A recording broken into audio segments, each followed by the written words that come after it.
তো আমি 6 নাম্বার কেমোথেরাপিটা নিয়ে 2 দিন পরে আমি বাংলাদেশ চলে আসি। তো দুঃখজনক বিষয় হচ্ছে গিয়ে যে কেমোথেরাপি নেওয়ার পর একটি বুস্টার ইঞ্জেকশন নিতে হয়। তো ইঞ্জেকশনটি আসলে ইন্ডিয়াতে অ্যাভেলেবেল ছিল না তখন ওই জায়গাতে। তো আমি আগে কিনে নিয়ে এসেছিলাম 2টা। তো আমি ভাবলাম যে যেহেতু এটা এখানে ক্রাইসিস চলছে ইন্ডিয়াতে, তো আমি বাংলাদেশে এসে যেহেতু আমার কিনা আছে আমি এখান থেকে নিয়ে নেব। তো এই উদ্দেশ্যে আসলে আমার আর ইঞ্জেকশনটা নেওয়া হয়নি।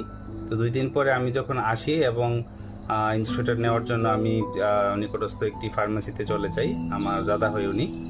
তো ওনার কাছ থেকে ইঞ্জেকশনটা নেওয়ার সঙ্গে সঙ্গে আমার একটু প্রবলেম হয়, আমি সেন্সলেস হয়ে যাই। আহ, আমার ব্লাড প্রেশার 40-এর নিচে নেমে গিয়েছিল। এক পর্যায়ে আমার হার্টবিট বন্ধ হয়ে গিয়েছিল। আমার চোখে শুধু অন্ধকার আমি দেখছি।